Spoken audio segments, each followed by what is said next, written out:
Donc, en fait, merci au comité organisateur là, qui a décidé qu'aujourd'hui serait une journée là, pour parler de l'oncologie et en fait, at large, de l'hémato-oncologie là, chez les adolescents et jeunes adultes. Je vais essayer de faire un survol. Il y a tellement de sujets à discuter que c'est difficile là, de faire vraiment un survol complet des enjeux. Mais j'espère au moins là, que ça va vous permettre d'avoir un petit peu plus une idée là, de ce qui se passe là, en oncologie pour les adolescents et jeunes adultes. Donc, comme objectif, tout d'abord, je vais juste mettre la table avec là, 5 cas différents, juste pour permettre des discussions là, au travers de la présentation. Par la suite, on va définir qu'est-ce que l'oncologie chez les adolescents et jeunes adultes. On va parler des pathologies oncologiques là, chez cette population-là, de la recherche aussi chez cette population-là. Ensuite, on va essayer de faire un survol des autres enjeux qui sont importants là, pour cette population, voir un petit peu quels sont les programmes dédiés en fait au Canada parler rapidement là, de ce qui est développé au niveau du Collège royal des médecins et chirurgiens pour l'oncologie pour les jeunes adultes. Donc, les cas dont on va discuter, donc tout d'abord, on va discuter du cas de Jérôme, 21 ans, qui a été récemment diagnostiqué d'une tumeur osseuse du tibia droit. On va ensuite parler de Catherine, 28 ans, mère de 2 enfants, diagnostiquée d'un cancer du sein. Jennifer, 38 ans, vivant seule, ayant un nouveau diagnostic de leucémie myéloïde aiguë. Jason, 21 ans, diagnostiqué d'une rechute de neuroblastome. Et finalement, on va parler de Florence, 32 ans, en rechute d'une tumeur desmoplastique, je m'excuse, petite coquille ici, à petite cellule ronde. Donc, la définition de l'oncologie chez les adolescents et jeunes adultes. Donc, pourquoi, en fait? L'oncologie pour les adolescents et jeunes adultes a été développée afin d'aider à répondre aux besoins uniques et spécifiques d'une population qui est parfois prise entre deux mondes, soit le monde pédiatrique et le monde adulte.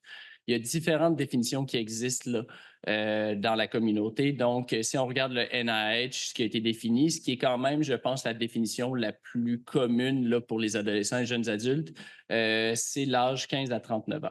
Lorsqu'on tombe au Royaume-Uni, on parle plutôt de teenage and young adult, donc on diminue un petit peu le groupe d'âge 13-25 ans, un petit peu la même chose en Australie aussi, où est-ce que la définition là-bas inclut plus les 15 à 25 ans. Pourquoi ces définitions-là qui varient? Je n'ai pas trouvé de source claire, franche, qui explique pourquoi est-ce que ces définitions-là varient. Mais une des raisons pour expliquer pourquoi le NIH il va jusqu'à 39 ans, c'est que on va avoir une prise en charge des enjeux là, biopsychosociaux dans cette population-là. Et il y a un des enjeux qui dépasse beaucoup la période vraiment là, au niveau des adolescents et les plus jeunes adultes, si on veut, qui est la fertilité. Donc, c'est vraiment pour prendre en charge là, toutes les questions qui peuvent avoir lieu, qui peuvent être des enjeux au niveau des adolescents et jeunes adultes.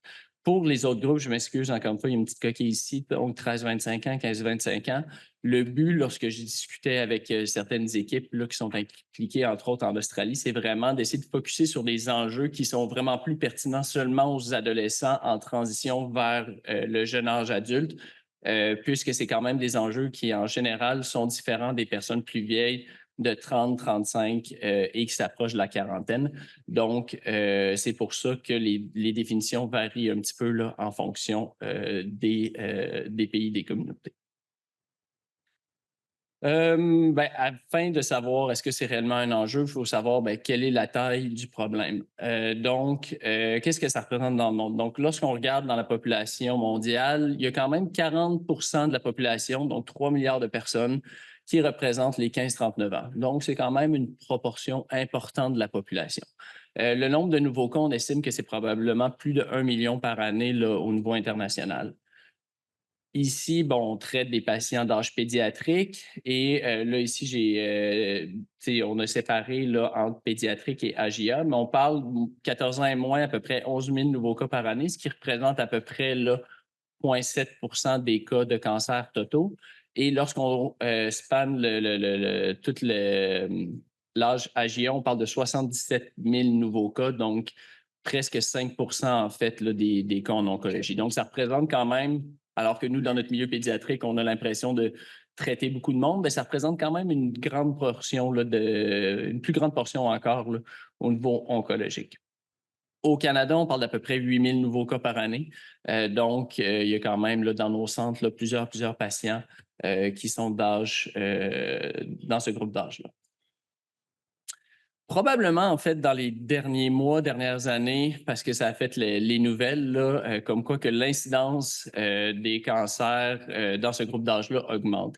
Et ici, ça, c'est une étude de 2003, où est-ce qu'on voit clairement là, qu'entre 2000 et 2019, l'incidence, en fait, là, autant chez les hommes que chez les femmes, des cancers dans ce groupe d'âge-là a augmenté, alors que lorsqu'on regarde au niveau des adultes plus vieux, en fait, cette incidence-là semble clairement être en voie de diminuer. Donc, le groupe AGA, malheureusement, est de plus en plus représenté là, dans la population oncologique, aussi là, le groupe pédiatrique. Donc, il y a vraiment une incidence qui est en augmentation présentement. Et lorsqu'on regarde les causes de cette augmentation-là, c'est un petit peu difficile à définir. Donc, il n'y a pas d'études claires qui disent voici les facteurs là, spécifiques qui nous disent pourquoi cette incidence-là est en train d'augmenter. Et c'est probablement parce que c'est multifactoriel. Mais il y a quand même, si on prend, disons, pour des carcinomes là, au niveau rénal et de la thyroïde, il y a probablement un surdiagnostic, là, juste parce que les techniques diagnostiques sont maintenant meilleures. Donc, il y a probablement un surdiagnostic là, qui est fait de ce côté-là.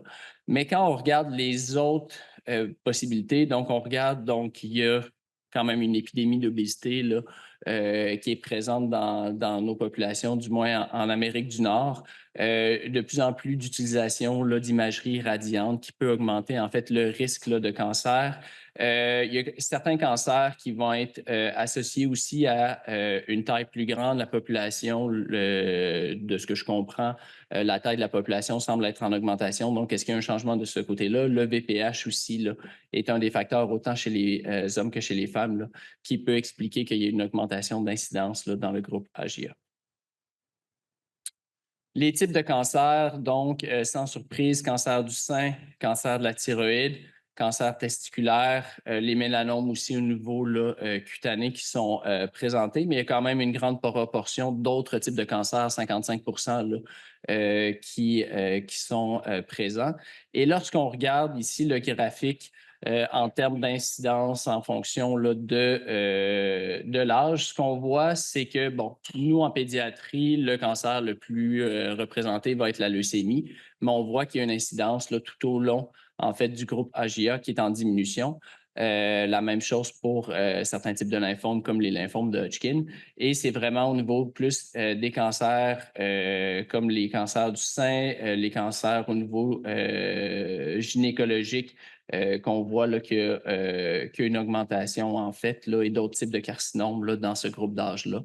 Donc, quand même aussi souvent des types de tumeurs là, plus spécifiques pour ce groupe d'âge-là.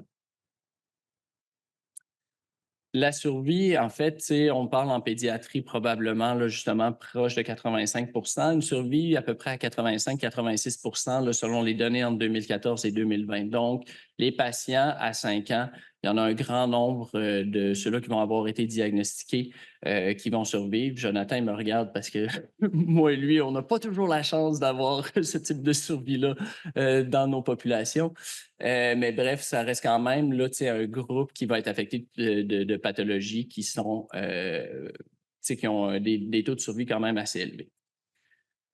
Donc, si on a 85-86 de survie, pourquoi s'en soucier? Bien, lorsqu'on regarde en pédiatrie, là, entre les années 75 à 2014, il y a eu une amélioration d'à peu près 25 là, au niveau du pronostic chez ces patients-là. Chez l'adulte, c'est à peu près 20 alors que chez les AJA, il y a seulement un 15 d'amélioration qu'il y a eu. Donc, oui, c'est des tumeurs qui sont, entre guillemets, plus facilement traitable, mais reste que le pourcentage d'amélioration n'a pas nécessairement suivi comparativement à ce qu'on voit en pédiatrie et ce qu'on voit chez l'adulte. Une autre raison pourquoi il faut s'en soucier, c'est en fait parce que c'est quand même une période qui est charnière dans la vie d'une personne. Donc, c'est une période de transition. On pense juste à la scolarisation. Donc, c'est des personnes qui sont en train de finir leur scolarisation, soit secondaire, cégep ou université. Certains qui vont avoir débuté un premier emploi et qui sont à la recherche d'indépendance financière, qui vont avoir quitté la maison et qui sont en train d'essayer de former leur propre identité, fonder une famille et ainsi de suite. Donc, ça arrive vraiment une période charnière là, dans le développement d'une personne. Et c'est aussi une période là, où est-ce qu'il y a recherche d'identité, que ce soit une identité sexuelle ou sociale. C'est une période qui déjà, où est-ce qu'il y a beaucoup de changements au niveau de l'image corporelle qui se produit. Et c'est dans cette période-là qu'on a le développement là, aussi de l'estime de soi. Donc, c'est vraiment une période charnière pour les individus.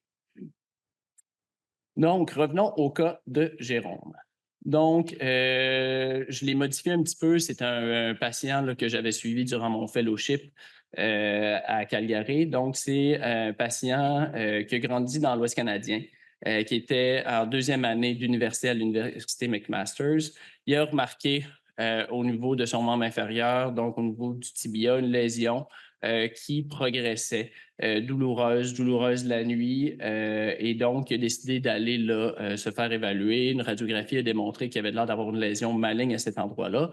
Donc, il décide de revenir, en fait, là, dans l'Ouest canadien pour la suite des choses, pour être traité puis avoir plus de soutien de la part de sa famille. Il venait de commencer à fréquenter quelqu'un, donc il est entre guillemets obligé d'un petit peu de mettre sur pause là, cette relation-là. Donc, il va tenter de continuer cette relation-là à distance.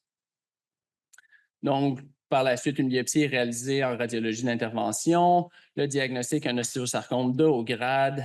Bilan d'extension est négatif. Et donc, on parle d'un ostéosarcome localisé du tibia proximal droit.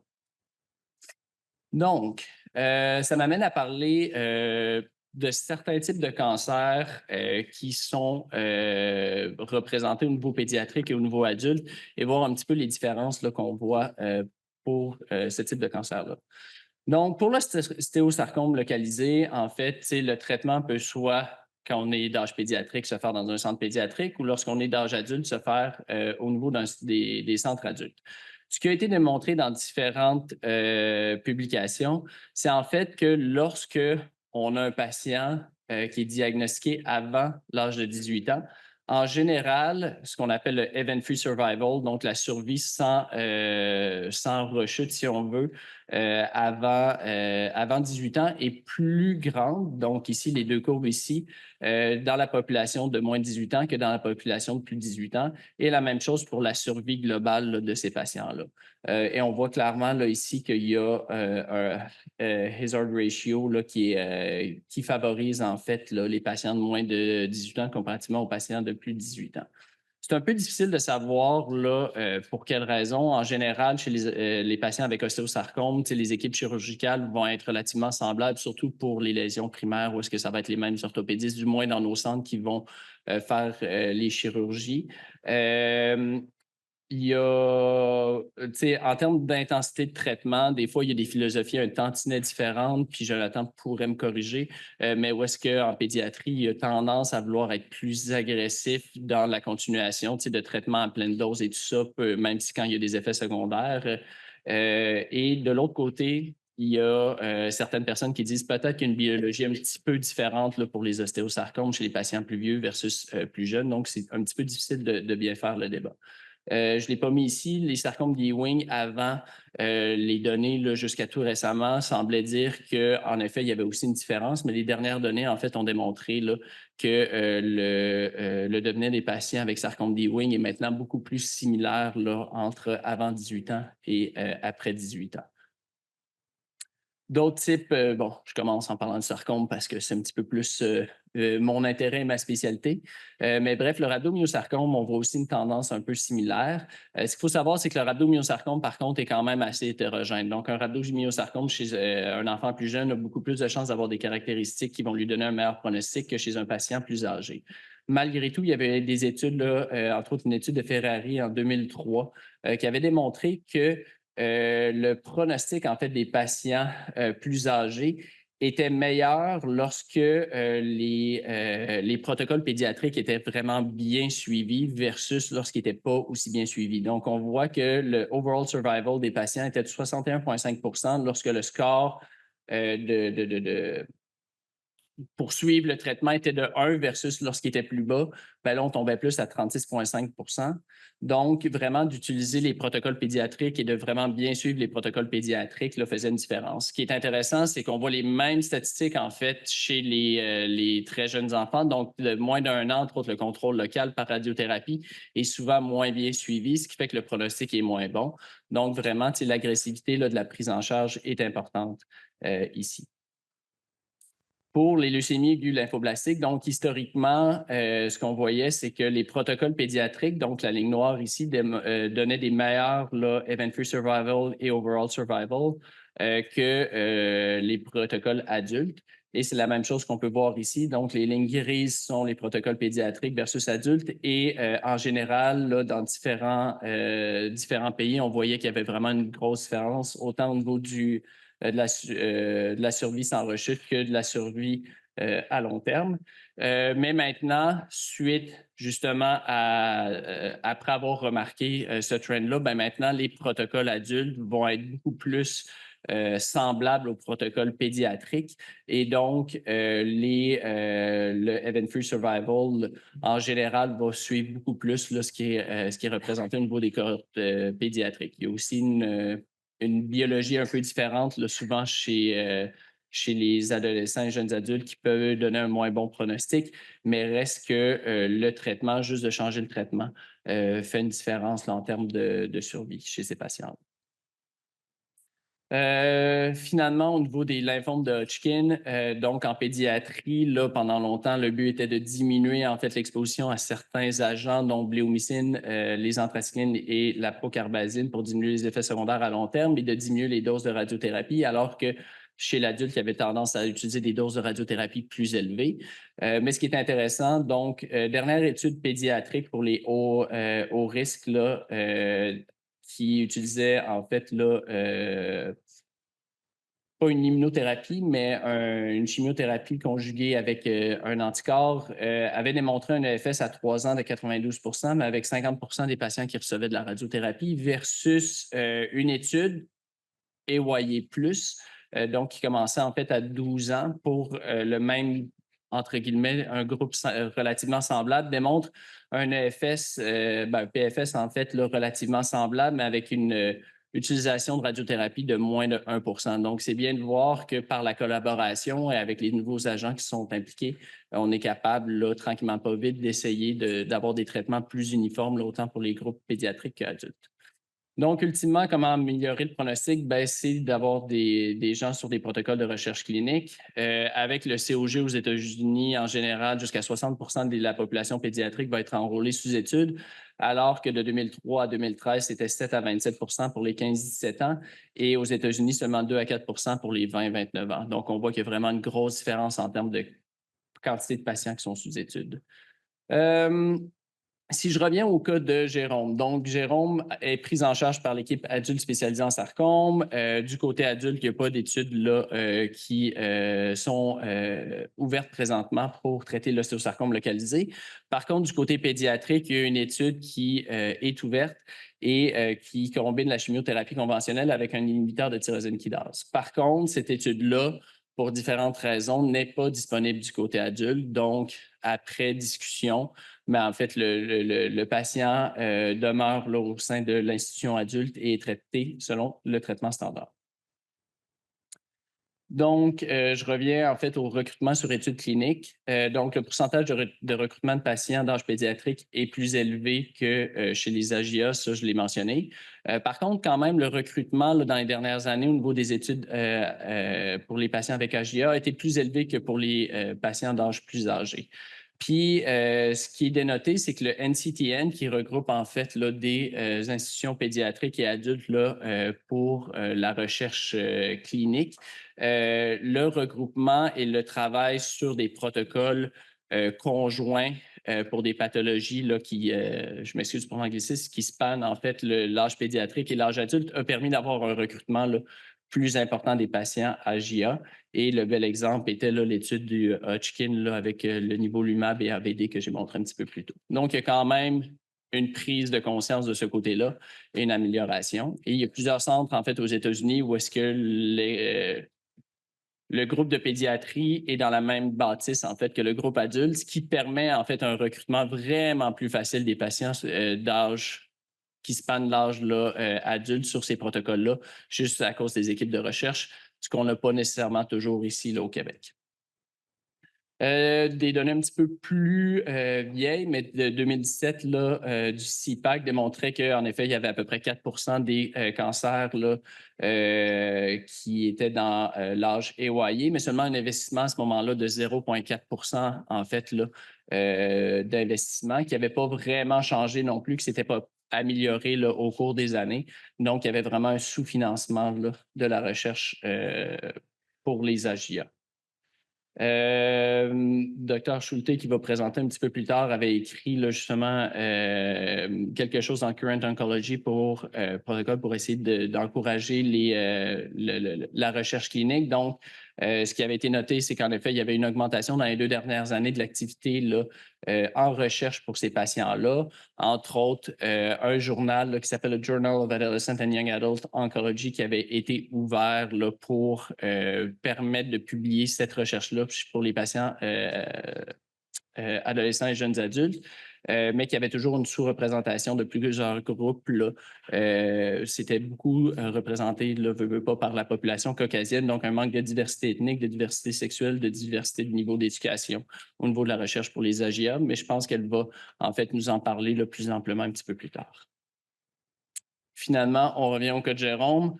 Donc, comment se passe le retour à leur maison? Donc, perturbation importante dans la famille, donc inquiétude de Jérôme et des parents par rapport au diagnostic. Implication importante des parents ne laisse pas beaucoup de place à Jérôme et discorde entre l'équipe traitante et les parents versus le contrôle local. Ici, en fait, pour être tout à fait franc, le patient avait une tumeur qui n'était pas un ostéosarcome, un sarcome d'Ewing au niveau distal, où est-ce que le contrôle local était jugé probablement meilleur par amputation. Et même Jérôme était d'accord avec l'amputation versus la radiothérapie pour les séquelles à long terme, mais les parents tenaient absolument à ce que le patient reçoivent la radiothérapie, ce qui avait amené beaucoup d'inconfort au sein de l'équipe traitante par rapport à sa prise en charge. Donc, ça fait partie des réalités parfois pour nos patients AGA. Perturbation importante pour Jérôme, donc, et bien sûr, étude mise sur pause, incapacité de maintenir des relations à distance avec les gens avec qui il y avait créé des liens du côté de McMaster et la relation de distance aussi qui n'avait pas fonctionné, et donc santé mentale affectée par l'isolement. Donc, comment approcher un patient AGA nouvellement diagnostiqué? Donc, dans votre bureau, vous avez un patient nouvellement diagnostiqué avec une tumeur maligne. Donc, à ce moment-là, il y a des guidelines. Donc, guidelines, je me suis fié aux guidelines en Alberta et aux guidelines du NCCN. Donc, si possible, diriger le patient vers un centre ayant une expertise AGA, donc qui est capable de prendre en charge non pas juste l'aspect oncologique, mais l'aspect global du patient. Si possible, discussion avec patient seul, sans parent ou partenaire. Je viens de discuter des enjeux qu'il y avait eu avec Jérôme. Vulgarisation, bien sûr, en fonction de l'âge et du niveau de scolarité. Discussion de fertilité et contraception. Je vais juste rediscuter un petit peu plus tard, mais il y avait déjà eu des grand rounds là-dessus, entre autres par Dr Benoît dans le passé. Révision des aspects biopsychosociaux propres à l'individu, donc individuel, consommation, activité, intérêt, croyances religieuses, spirituelles, santé mentale, les stresseurs. Au niveau relationnel, donc situation familiale, support social, etc. Et socio-économique, études, travail, problèmes financiers, assurance, pour vraiment avoir une bonne idée de la réalité de ce patient-là. Et ce n'est pas juste de le faire au début, mais c'est de réévaluer au cours des traitements longs. Durant les traitements, aux phases de changement, de transition, à la fin des traitements, à la rechute, en soins de fin de vie, c'est toutes des étapes où est-ce que c'est bien de revoir où est-ce que le patient en est, parce que c'est, veut pas, des choses qui peuvent évaluer. Maintenant, je vais passer au cas de Catherine. Donc, Catherine, mère de 2 enfants, diagnostic récent d'un cancer du sein. Au questionnaire, on voit que sa mère, à 45 ans, a eu un cancer du sein et la tante maternelle, à 42 ans, a eu un cancer de l'ovaire. Donc, la première chose qu'on se dit, c'est qu'il y a probablement anguille sous roche ici, de par l'âge de Catherine au diagnostic et des antécédents familiaux positifs. Donc, histoire familiale positive pour cancer en jeune âge. Donc, évaluation importante à avoir avec tous les patients, donc de questionner les risques. Et ensuite de ça, le moindrement qu'on a un doute, d'avoir une consultation en génétique s'il y a une histoire familiale positive. Ce qui est bien dans notre centre et qui peut être disponible pour certains patients au niveau AGA qui sont à l'extérieur de l'âge pédiatrique, c'est qu'on est capable d'avoir en fait des exomes et des transcriptomes au niveau tumoral pour dans le fond, au moment du diagnostic et ou de la rechute, et aussi d'avoir un exome constitutionnel. Et donc, ça peut être maintenant étendu au sein de la population là, qui a des tumeurs d'âge pédiatrique, mais à l'âge adulte. Donc c'est ça. Ce qui est intéressant avec ça, c'est que malgré l'absence d'histoire familiale positive chez certains de nos patients, on a diagnostiqué des liphromynies, on a diagnostiqué des BRCA1 et autres. Donc, vraiment, c'est un outil qui est super utile parce qu'en jeune âge, ça nous permet après ça d'avoir un suivi longitudinal là, pour les risques tumoraux pour ces patients-là et d'adapter aussi les traitements en fonction là, des risques reliés à ces mutations-là. Maintenant, je vais passer au cas de Jennifer. Donc, Jennifer, 32 ans, présente fatigue et pâleur progressive fois 2 semaines, visite à l'urgence suivant un épistaxis prolongé, diagnostic d'une pancytopénie avec blastophrotie, la stométrie de flux confirme une leucémie myéloïde aiguë et doit débuter des traitements assez rapidement. Jennifer, comme je vous disais, vit seule, aimerait avoir des enfants, elle n'a pas de partenaire présentement, pensez à la procréation assistée, risque d'infertilité élevé puisque, après discussion, elle devra aller vers une greffe de moelle osseuse, fort probablement. Donc, approche à la fertilité. S'il y a un risque d'infertilité chez un individu avec des ovaires, donc si on a la possibilité d'avoir un délai dans la chimiothérapie, on envisage une cryopréservation d'ovocytes ou d'embryons par stimulation ovarienne.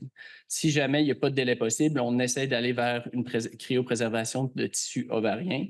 Et lorsqu'il y a des traitements, entre autres de radiothérapie là, au niveau de l'abdomen, on peut considérer aussi ovariopexie ou transposition ovarienne chez un patient qui va subir cette radiothérapie-là. Il faut aussi discuter par la suite là, des possibles dysfonctions gonadiques là, suivant les traitements. Et parfois, ce n'est pas possible d'avoir une évaluation, une préservation de la fertilité initialement. Juste après les traitements, de revoir ces discussions-là pour voir si c'est possible d'avoir une préservation à la fin des traitements peut être en fait une autre option valide. L'autre chose aussi qui est importante, la suppression des menstruations. Donc, veut pas, avec les cytopénies, la thrombocytopénie, il y a des risques de saignement là, qui sont importants. Donc, de discuter des méthodes de suppression des menstruations, c'est vraiment important. Il y en a parfois qui disent que ça peut aussi aider à préserver un petit peu la fertilité. C'est quand même assez controversé, donc ça ne serait pas la méthode de choix là, pour une préservation de fertilité, simplement d'avoir de la médication dans ce contexte-là. Donc, retour à Jennifer, il a décidé de procéder à une cryopréservation des tissus ovariens avant de débuter les traitements. Elle complète 3 cycles, va vers sa greffe allogénique non apparentée. Après la greffe, elle développe une maladie du greffon contre l'autre, une GVH, qui est suivie par l'équipe de greffe. Durant ce temps, elle rencontre quelqu'un. Et à peu près 12 mois après la fin là, de ses traitements, elle mentionne à son médecin qu'il lui est quasiment impossible d'avoir des rapports sexuels à cause d'une sécheresse vaginale et d'une dyspareunie. Donc, dans le contexte, une GVH chronique là, au niveau vulvovaginal est suspectée. Elle est référée à une équipe de gynécologie spécialisée où la GVH chronique affectant la muqueuse vaginale sera prise en charge et permettra de limiter la morbidité.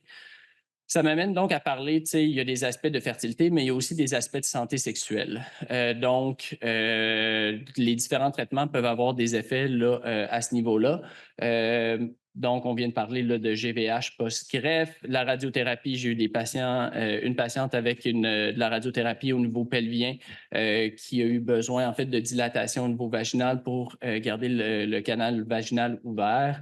Il y a une patiente aussi qui avait eu une prise de poids importante. Puis ça, c'est plus par rapport à l'image corporelle et l'estime de soi, mais qui avait une prise de de poids importante durant ses traitements, qui avait réussi à tout reperdre le poids après la fin des traitements, mais qui me disait qu'elle avait maintenant des seins qui étaient très, très pendants, que ça l'affectait beaucoup au niveau de son image corporelle et de son estime de soi. Donc, c'est toutes des choses qui peuvent, suite au traitement, venir affecter en fait là, la santé sexuelle purement d'un point de vue anatomique, physiologique, mais aussi au niveau là, de l'estime de soi, au niveau mental. Donc, c'est quand même important d'essayer autant que possible dans les suivis, durant les traitements et dans les suivis, de poser des questions par rapport à ça. Ensuite, on va parler du cas de Jason. Donc, Jason, qui a maintenant 21 ans, il avait été diagnostiqué à l'âge de 15 ans pour un neuroblastome lors d'une investigation d'une masse surrénalienne. À ce moment-là, ce qui avait été décidé de faire, c'est simplement chirurgie, pas de traitement supplémentaire. Suivi pendant 5 ans en centre pédiatrique sans rechute, transfert au médecin de famille et, bon, dans un contexte de douleur abdominale, il y avait une échographie qui avait été faite et l'échographie révèle des adénopathies suspectes dans le rétropéritoine. Il y a une biopsie qui confirme en fait une rechute tardive d'un neuroblastome.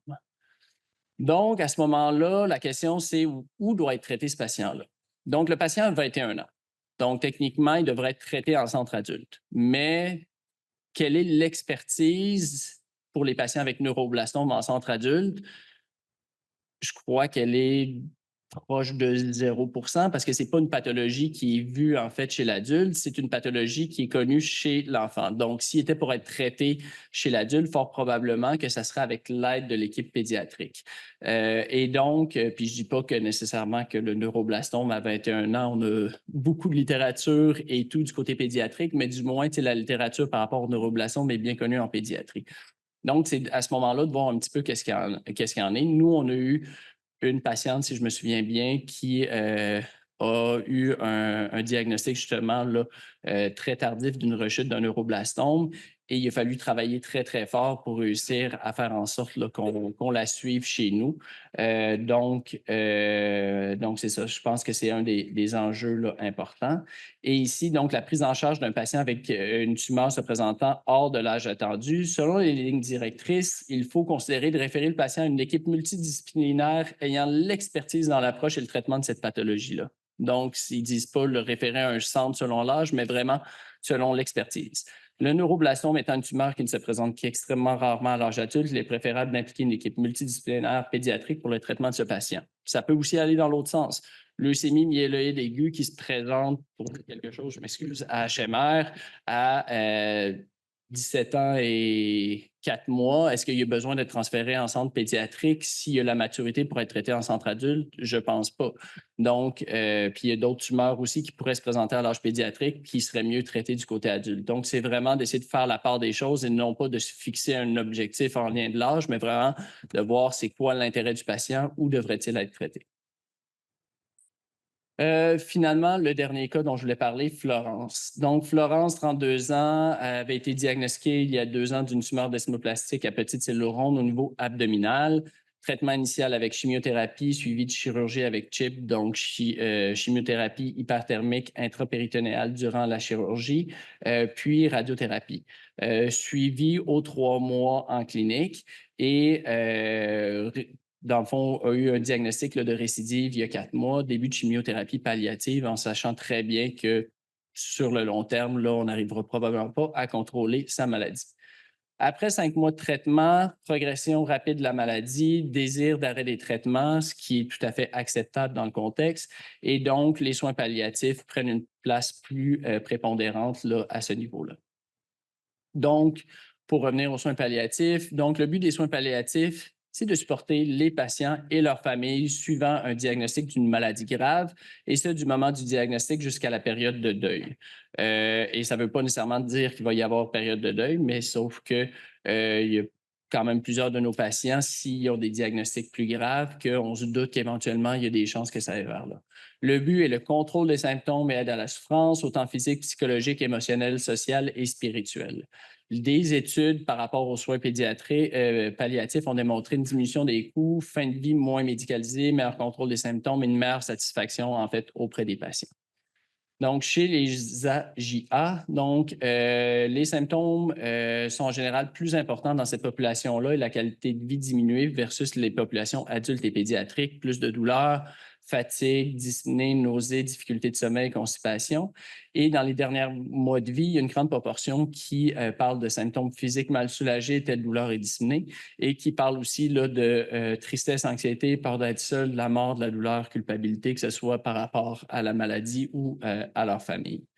Et donc, les problématiques importantes du diagnostic en fin de vie, donc, il ne faut pas oublier non plus que tout ça se passe alors qu'ils sont dans une phase de transition. Donc, ils ont arrêté l'école, ils avaient peut-être repris l'école, une nouvelle rechute, ils sont obligés d'arrêter l'école à nouveau ou arrêter leur travail. Retour à la maison avec la famille, comme j'ai dit un petit peu plus tôt, avoir un cancer comme jeune parent. J'ai eu, Jonathan, je suis persuadé que tu en as plusieurs, mais tu sais, des patients avec des sarcomes métastatiques alors qu'ils viennent d'avoir un enfant là, qui a à peine 3-4 mois, puis que tu sais que tu ne pourras pas faire grand-chose pour eux autres sur le long terme. Et ça vient aussi beaucoup jouer sur l'image de soi, l'estime de soi, la vie sociale, l'isolement, l'atteinte de la fertilité. Vraiment, il y en a quelques-uns de nos patients, en fait, qu'on chronicise, mais qui ont commis leur vie sur hold, en fait, en ce moment, depuis des mois, voire des années, et qui ne savent pas trop, est-ce que je devrais recommencer les études? Est-ce que je devrais recommencer à travailler? Est-ce que je devrais recommencer à dater? C'est toutes des questions que j'ai eues avec des patients récemment, en fait, là. Puis faire face à sa propre fragilité et mortalité. Ici, il ne suffit pas d'avoir un diagnostic de cancer qui va en soins palliatifs pour être confronté à ça.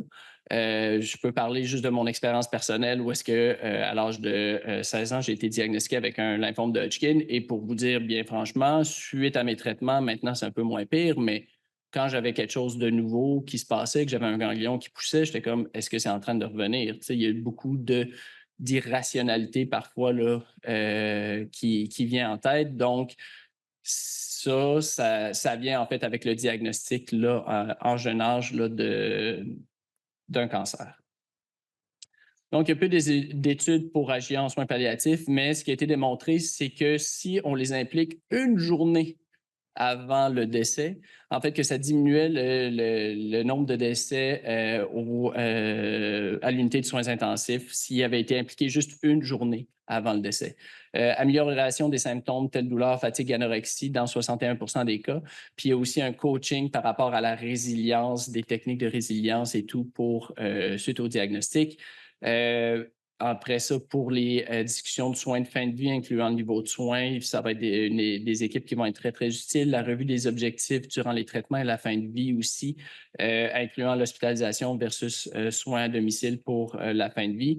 Puis la coordination avec les soins, des soins avec les autres professionnels, là, que ce soit à l'intérieur de l'hôpital ou à l'extérieur aussi. Je veux vous parler de ce cas-là, en fait. Ça, c'est un cas que j'ai vécu durant mon fellowship, où est-ce que c'est une patiente justement de 32 ans qui avait eu une rechute là, qu'on avait prise en charge. Elle avait été prise en charge par exactement la même équipe. Donc, la même équipe de sarcome avait pris en charge sa tumeur primaire et sa rechute. Ce qui est intéressant de voir, c'est que la deuxième fois qu'elle est intervenue, c'était au moment qu'on avait implanté un programme AJA, en fait, à Calgary, avec une infirmière navigatrice, je ne sais pas c'est quoi le terme en français, je suis désolé, pour vraiment essayer. Infirmière pivot, ouais, c'est ça. D'accord.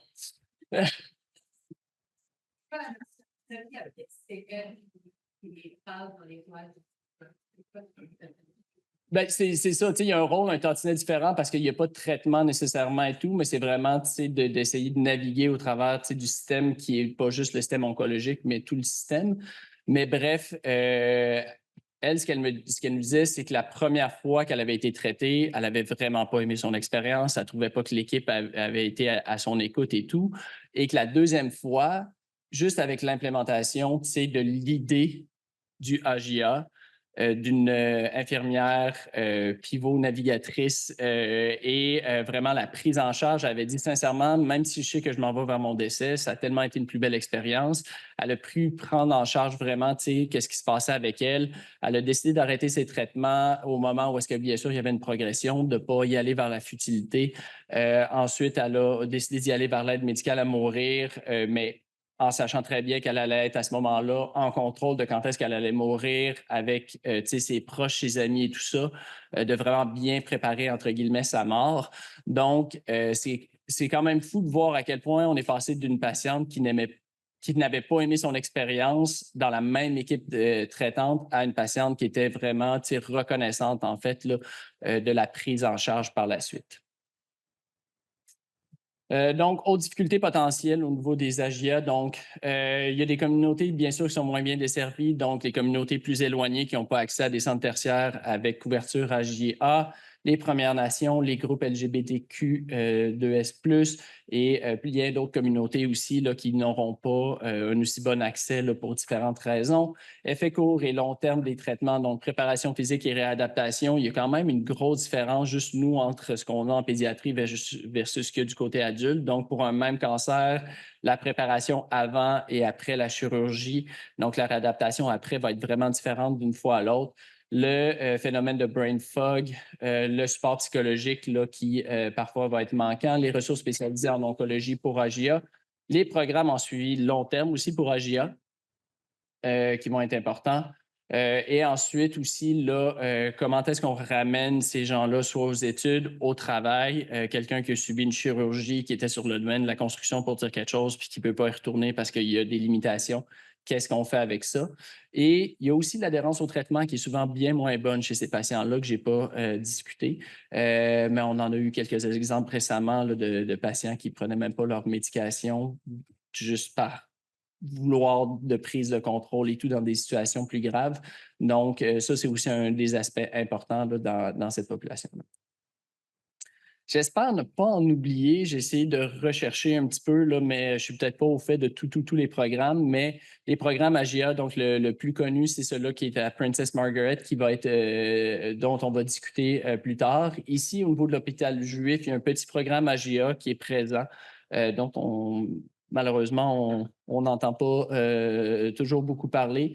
Comme je disais, au Tom Baker Cancer Center, dans le temps que j'étais là, où est-ce qu'il y avait un programme qui avait été développé. Il y en avait déjà un petit programme aussi du côté là, d'Edmonton. Il y a au Manitoba Cancer Care qui a développé un programme et je crois qu'il y a un programme qui est en train d'être monté aussi du côté de la Colombie-Britannique et je m'excuse s'il y a des programmes là, que je n'ai pas nommés que vous connaissez. Et du côté du Collège Royal, donc, je fais partie du comité là, pour les compétences ciblées en oncologie pour adolescents et jeunes adultes. Donc, c'est pour reconnaître via l'expérience ou la formation acquise en oncologie pour jeunes adultes, là, les oncologues, radio-oncologues, chirurgiens, pour cette expertise-là. Le but, c'est d'améliorer l'évaluation de la prise en charge des patients, d'avoir un leadership clinique, d'être un leader au niveau clinique pour les équipes interprofessionnelles soignant les patients adolescents et jeunes adultes, puis vraiment d'avancer la discipline de l'oncologie chez les adolescents et jeunes adultes. Et moi, le programme que j'ai eu la chance de visiter, que j'ai trouvé vraiment extraordinaire, c'était à Melbourne. J'étais allé faire un stage d'1 mois là-bas. Donc, c'est le Victorian Adolescent and Young Adult Cancer Service, programme pour les 15-25 ans, où est-ce que là-bas, donc, un oncologue adulte, un oncologue pédiatrique là, qui est impliqué, infirmière pivot, travailleur social, psychologue, psychiatre, kinésiologue aussi là, pour préparation pré et post, nutritionniste, orienteur aussi là, pour les patients qui doivent changer d'orientation, musicothérapie, etc. Et c'est vraiment un hub là, régional pour tout ce qui est formation, éducation pour les professionnels en santé et en recherche. C'est une ressource aussi pour guider les autres professionnels de la santé ailleurs. Et ils ont plusieurs programmes destinés aux AGA afin d'améliorer la vie durant et après les traitements. Et juste pour vous montrer, c'est juste pour donner des idées pour quand on va faire la rénovation. Alors, voici à quoi ressemble donc, et voilà.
Juste pour vous dire, la semaine dernière, j'étais à l'étage et les 3-4 adolescents qui se connaissaient, leur point de rencontre était dans la, je ne sais pas si on peut appeler ça la salle de jeu au deuxième maintenant, mais comme en plein milieu. Puis c'était important pour eux juste d'aller s'écraser là avec leur téléphone puis d'avoir l'impression de faire partie d'une communauté. Mais en ce moment, on n'a pas en fait là, la capacité de leur donner un milieu vraiment à eux facilement. Donc, bref, des idées pour prochainement.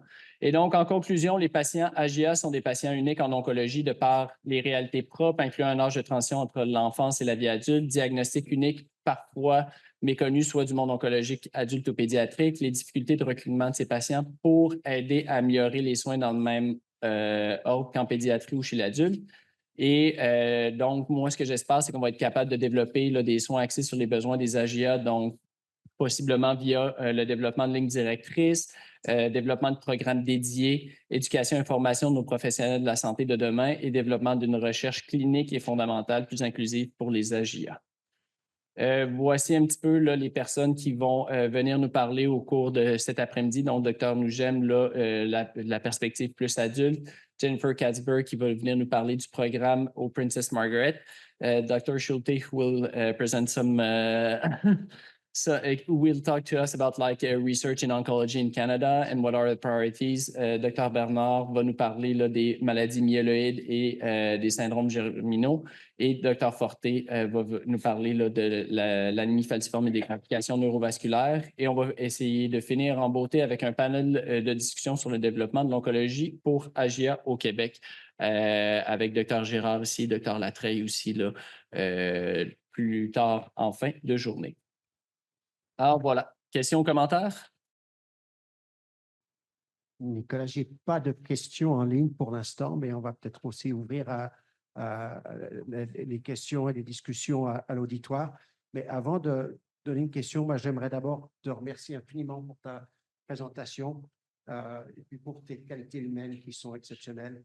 Je trouve que tu as traité ce sujet d'une manière extrêmement fine et délicate en parlant de différents enjeux de cette population. Y a-t-il des questions? Est-ce que quand on compare une population âgée avec une autre population et qu'on compare la survie globale et la survie avec rechute, la non-observance est un des facteurs qui est plus important chez les âgés que chez les autres?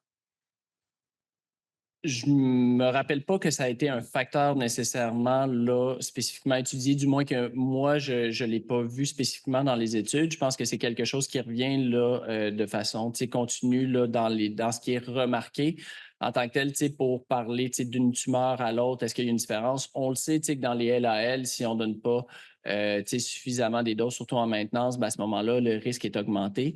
Mais de le quantifier au niveau des AGA et de se dire, voici ce que ça représente at large pour cette population-là. Je pense que c'est vraiment plus d'y aller spécifiquement là, d'une pathologie à l'autre. Puis je pense qu'il y a une grosse partie d'observance qui se fait lorsque c'est des traitements qui sont donnés là, à l'extérieur potentiellement de l'hôpital versus à l'hôpital. Mais là-dessus, je dois avouer que j'ai pas revu la littérature par rapport à ça.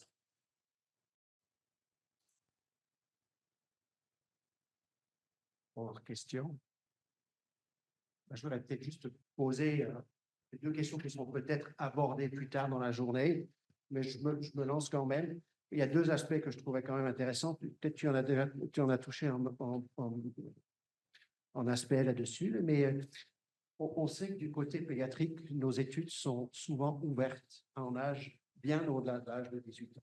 Alors, sans essayer de lancer la discussion sur quelle devrait être la limite de l'âge pédiatrique, qui est un débat qui nous prendrait certainement plus qu'une heure et plus qu'une journée, je pense que ça serait important qu'on réfléchisse quels sont les éléments qui limitent l'accès à des jeunes adultes de pouvoir participer à ces études qui pourtant sont ouvertes chez nous et qui peuvent être ouvertes des fois jusqu'à 30 ans, des fois même plus Ben, en fait, moi, je vais parler, je vais prêcher pour ma paroisse, mais on a, au niveau du sarcome, souvent des études qui sont ouvertes, en fait, jusqu'à 50 ans, 40, 50 ans. La problématique, en fait, c'est que si c'est une étude pédiatrique, purement pédiatrique, ben, à ce moment-là, de l'ouvrir dans un centre adulte devient beaucoup plus difficile. Si c'est une étude du COG, ben, à ce moment-là, il faudrait qu'il y ait du monde du COG qui soit du côté adulte. Lorsqu'on parle d'une étude qui serait plus, qui serait ouverte, qu'il y aurait une possibilité de l'ouvrir, disons, avec le SWOG et le COG, ben à ce moment-là, ça permet de l'ouvrir dans 2 centres, mais il faut quand même que ce soit 2 équipes de recherche différentes. Si on l'ouvre chez nous puis qu'il y a une partie des soins qui se donnent du côté adulte, ma compréhension, c'est que si c'est juste de la chimiothérapie, ça peut potentiellement se faire, même s'il y a quand même des problématiques d'aller chercher les données et tout là, de par nos infirmières de recherche. Mais sauf que s'il y a un agent expérimental via la pharmacie, ben, c'est juste de ce que je comprends au sein de la pharmacie où est-ce que le projet de recherche est ouvert qu'on peut y avoir accès. Donc, ça devient vraiment assez problématique d'essayer d'aller vers des traitements novateurs si l'étude n'est pas ouverte dans 2 centres. C'est pour ça que je disais tout à l'heure, si c'est ouvert dans un centre où est-ce qu'il y a une entité pédiatrique et adulte, ça devient potentiellement plus facile, mais sauf que si c'est 2 centres différents, ben là, à ce moment-là, ça devient plus compliqué. Puis je ne suis pas sûr qu'à McGill, même si physiquement ils sont dans le même hôpital, que c'est si clair que ça. Je ne sais pas si tu as un commentaire là-dessus, Jonathan. Je suis également associé à McGill, là, donc c'est ça, on travaille là-dessus pour, même si physiquement c'est la même bâtisse, là, et puis que le centre de recherche là, il est vraiment pile poil au milieu des deux, il y a quand même un certain mur virtuel, je dirais, qui empêche, mais on travaille là-dessus. Là. J'ai bel espoir que ça va finir par débloquer, là, puis permettre l'ouverture des études qui chevauchent adultes et pédiatriques, là, mais pour l'instant, ce n'est pas encore réel. Je me permettrais peut-être une dernière question. Tu nous as fait un petit peu rêver avec ta vidéo YouTube, là, et en tous les cas inspiré sur ce qui pourrait être l'hôpital d'onco-hémato de Sainte-Justine, je ne sais pas de quelle année, on va espérer pas trop longtemps. Oui. Pour toi, quel serait le Dream Team pour une équipe AYA? Parce que dans tous les aspects que tu as mentionnés, il y a quand même des aspects pour lesquels on est peut-être aussi moins fort en pédiatrie. Je pense par exemple, notamment tous les aspects de santé sexuelle auxquels tu as fait rapport, les aspects de travail aussi, qui sont importants.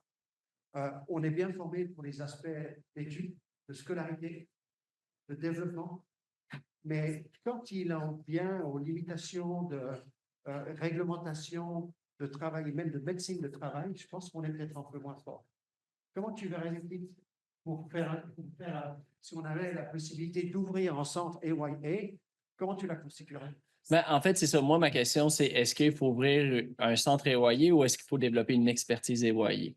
Je pense que d'avoir des ressources évoyées dans notre centre devient. Puis je pense qu'on a plusieurs des ressources, mais ma question est plus est-ce qu'on devrait développer, en fait, en collaboration au sein de l'Université de Montréal ou même juste au sein de l'île de Montréal, vraiment une expertise avec des nurse navigators qui nous permettent de faire le pont entre différentes spécialités parce que si la spécialité n'est pas chez nous, comme on va parler de l'orienteur, juste pour dire quelque chose, si la spécialité n'est pas chez nous, mais qu'à Maisonneuve, on l'a développé dans une perspective AGIA, pourquoi est-ce qu'on ne pourrait pas utiliser moins de ressources, moins de dédoublement de ressources, mais des ressources bonnes et efficaces pour réussir à englober un maximum, en fait, là, d'enjeux au niveau AGA. Moi, je pense que c'est vraiment vers ça qu'il faut aller. Donc, référer à des centres qui ont un contact clair avec une expertise AGA et que ces centres-là se développent ensemble pour dire comment est-ce qu'on peut offrir une bonne expertise et comment est-ce qu'on peut éviter de dédoubler cette expertise-là en sachant qu'on a des ressources limitées. Donc, moi, en tout cas, c'est ma vision des choses, mais je suis tout à fait prêt à le débattre et on va probablement le débattre aussi un petit peu plus tard aujourd'hui. Léa? Oui, merci beaucoup pour la conférence. Donc, Léa Bernard, je suis hématologue à Maisonneuve. Je vais juste faire le commentaire que, effectivement, dédoubler les ressources comme on le fait à Montréal, surtout dans un système francophone et anglophone, je le dis ouvertement, c'est absolument ridicule. C'est maintenu pour des questions politiques, on le sait. Maintenant, je veux aussi vous rappeler, moi qui travaille en médecine adulte essentiellement, que les adultes ne sont pas tous des vieux croulants et que non, mais c'est vrai, je vous jure, c'est pas tous des vieux croulants et des orientables. Vous savez, des gens qui gardent des déficits psychologiques ou physiques après intervention chirurgicale ou chimiothérapie et qui doivent faire une réorientation de carrière. On voit ça chez des adultes de 50 ans qui n'ont pas les moyens de prendre leur retraite. Donc, il y a des ressources qui, effectivement, s'appliquent aux AYA, mais qui peuvent s'appliquer à une population encore plus large. Ça s'applique aussi aux parents de vos jeunes enfants, hein, vos jeunes enfants qui restent handicapés, qui ne peuvent plus atteindre. Alors, les parents aussi peuvent devoir faire une réorientation de carrière. Merci beaucoup pour cette remarque. Je pense que la table est mise pour cet après-midi. On sera de retour à 13h30 pour ceux qui sont inscrits. Je remercie énormément le camp qui nous assiste et qui nous aide à chaque année pour mettre sur pied ces rendez-vous. Il y a une collation qui vous est offerte pour ceux qui sont inscrits, de façon à essayer de garder le monde aussi proche de notre salle de rencontre. Donc, continuer la discussion. Et je pense qu'à la fin de la journée, on va avoir une discussion extrêmement prometteuse. Je l'espère. Merci.